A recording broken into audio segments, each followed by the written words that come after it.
السلام علیکم ورحمۃ اللہ وبرکاتہ۔ وما الحیات الدنیا الا متاع الغرور، اور دنیا کی زندگی تو نہیں مگر دھوکے کا مال۔ عزیز سامعین، آج ہم گفتگو کریں گے دنیا اور دنیا کی مذمت کے بارے میں، چند واقعات کی روشنی میں۔ دنیا کی مذمت بیان کریں اس سے قبل ہم جان لیں کہ دنیا ایک مسافر خانہ ہے اور ایک فانی گھر ہے۔ جو کچھ اس میں ہے وہ سب ایک دن فنا ہو جائے گا۔ ہمارے پیارے آقا حضرت محمد عربی مصطفیٰ صلی اللہ تعالیٰ علیہ وسلم نے فرمایا، بے شک دنیا میٹھی اور سرسبز و شاداب ہے۔ بے شک اللہ تعالیٰ نے تمہیں اس میں باقی رکھا تاکہ وہ تمہیں دیکھے کہ کیسے تم عمل کرتے ہو۔ بے شک بنی اسرائیل کے لیے جب دنیا پھیلائی گئی اور جب تیار کی گئی تو وہ زیورات، عورتوں، خوشبو اور کپڑوں میں ملوث ہو کر کھو گئے، بھٹک گئے۔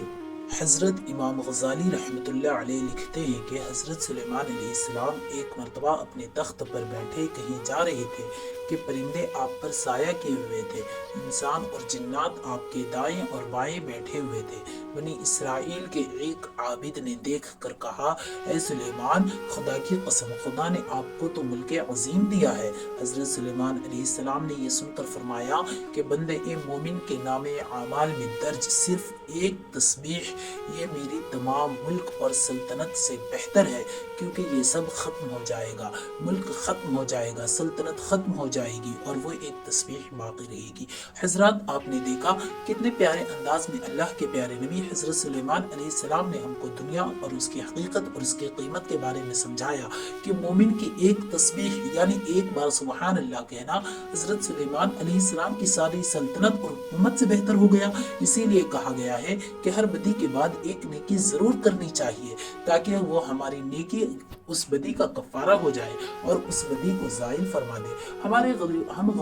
ہم غریبوں کے غمخوار مدینے کے تاجدار پیارے مصطفیٰ جناب رحمت للعالمین صلی اللہ تعالیٰ علیہ وسلم نے فرمایا کہ تم میں سے جس آدمی نے یوں صبح کی کہ اس کا سب سے بڑا مقصد حصول دنیا ہو، یعنی دنیا کو حاصل کرنے کے غرض سے اٹھے اور اللہ تعالیٰ کے ساتھ اس کا کوئی تعلق نہ ہو، یعنی اللہ تعالیٰ سے کوئی واسطہ نہ ہو، کوئی ذکر اذکار نہیں، نماز نہیں، تو اللہ تعالیٰ اس کے دل پر 4 چیزوں کو مسلط کر دیتا ہے۔ نمبر 1، ایسا غم عطا کرتا ہے جو کبھی ختم نہ ہوگا، اللہ اکبر۔ نمبر 2، ایسا مشغول کر دے گا، یعنی اتنا بزی کر دے گا جس سے کبھی چھٹکارا نہیں مل سکتی۔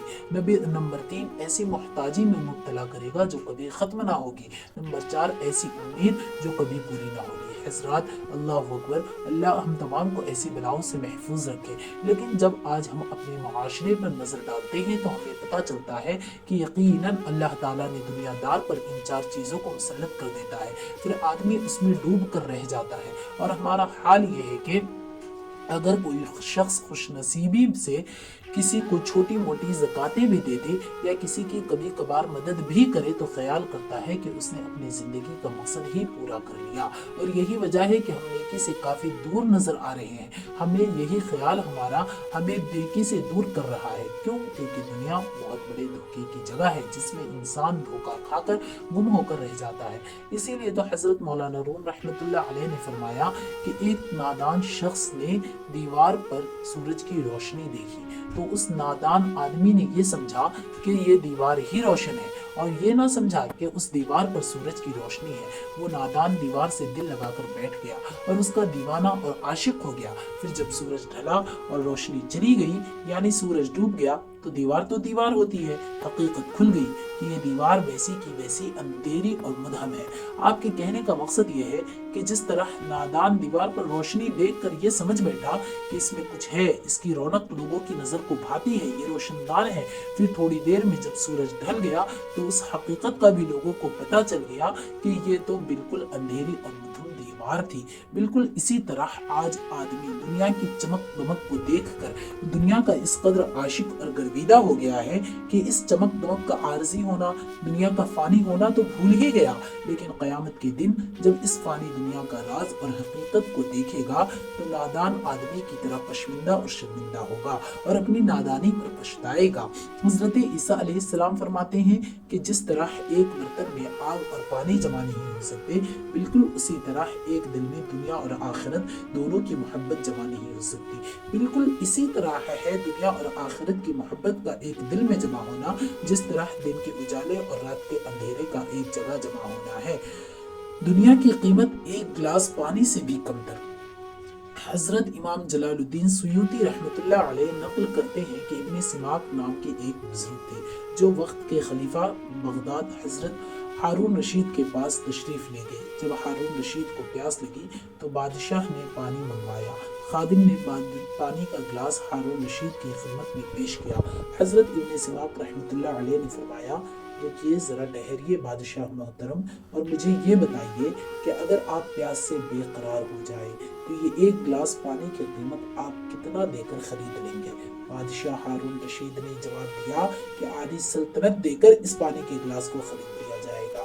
ابھی بادشاہ نے پانی پیا بھی نہ تھا کہ ابن سماک رحمۃ اللہ علیہ نے پھر ایک سوال چھڑ دیا کہ اگر یہ پانی آپ کے جسم میں پہنچ جائے اور پیشاب بند ہو جائے اور یہ پانی آپ کے بدن سے نہ نکل پائے تو آپ کتنی قیمت دے کر اس مصیبت سے نجات پائیں گے؟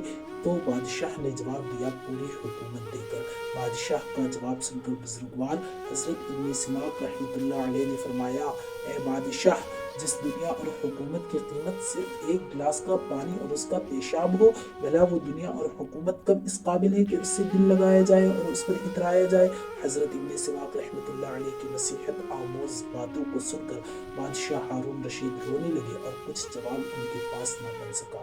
تو یہ تھی دنیا کی حقیقت اور اس کا راز، جس کے بارے میں ہمارے بزرگوں اور ہمارے نبیوں نے ہمیں اس طرح کی نصیحت آموز باتیں بتائی اور اسے ہمیں بچنے اور رکنے کا راستہ بھی بتایا کہ دنیا اور جو کچھ دنیا میں ہے اس سے بہتر وہ ایک تسبیح ہے جو اللہ تبارک و تعالیٰ کے لیے حمد کرے۔